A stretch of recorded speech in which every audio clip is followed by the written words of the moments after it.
മറിച്ച് ആ ഡോക്ടർ പറയണം, അതെ ഇതൊരു പനിയുടെ തുടക്കമാണ്, ആ പനി നിങ്ങളിപ്പോൾ മരുന്ന് കഴിച്ചു കഴിഞ്ഞാൽ മാറും, ഭക്ഷണത്തിലൊന്ന് കൺട്രോൾ ചെയ്യണം എന്നൊക്കെ പറഞ്ഞ് വളരെ സിമ്പിളായിട്ടാണ് നിങ്ങൾക്ക് പറഞ്ഞു തരുന്നെങ്കിൽ, വളരെ നല്ല രീതിയിലാണ് നിങ്ങൾക്ക് പറഞ്ഞിരുന്നെങ്കിൽ ആ ഡോക്ടറെ നിങ്ങൾക്ക് ഇഷ്ടപ്പെടും, ആ മരുന്ന് കഴിച്ച അസുഖത്തിന് മാറ്റം ഉണ്ടാകും അല്ലേ? അല്ലെങ്കിൽ ആ ഡോക്ടർ എഴുതിയ മരുന്ന് കഴിച്ചിട്ട് ഒരു കാര്യമില്ല, ഞാൻ അന്നേ പറഞ്ഞത് ആ ഡോക്ടറല്ല ഈ ഡോക്ടറാണ് നല്ലത്, അന്ന് ഭർത്താവ് പറഞ്ഞത് ഞാൻ പോയതാ, ആ ഡോക്ടറല്ല ഈ ഡോക്ടറാണ് നല്ലത്, ഇങ്ങനെ പറഞ്ഞുകൊണ്ടിരിക്കുന്നല്ലാണ്ട് ഒരു കാര്യം ഉണ്ടാവില്ല. ശരിയാണോ?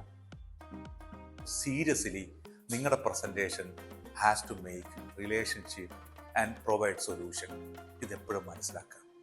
അല്ലാണ്ട് ചുമ്മാ നിങ്ങളുടെ നോളേജ് കാണിക്കാനും നിങ്ങൾക്ക് പറയാനുള്ള കാര്യങ്ങളും പറയാനുള്ളത് എൻ്റെ പ്രസൻറ്റേഷൻ നമ്മൾ കേട്ടാൽ നമ്മൾ വിചാരിക്കുക നമുക്ക് പറയാനുള്ള കാര്യങ്ങൾ പറയണു അല്ലേ?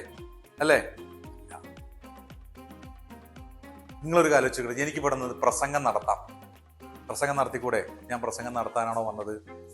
എനിക്ക് വേണമെങ്കിൽ നിങ്ങളോട് പറയാം, സെയിൽസ് എന്ന് പറഞ്ഞു കഴിഞ്ഞാൽ ഇങ്ങനെയാണ് പ്രിയപ്പെട്ടവരെ എന്നൊക്കെ പറഞ്ഞിട്ട് ഇങ്ങനെ സംസാരിക്കാം.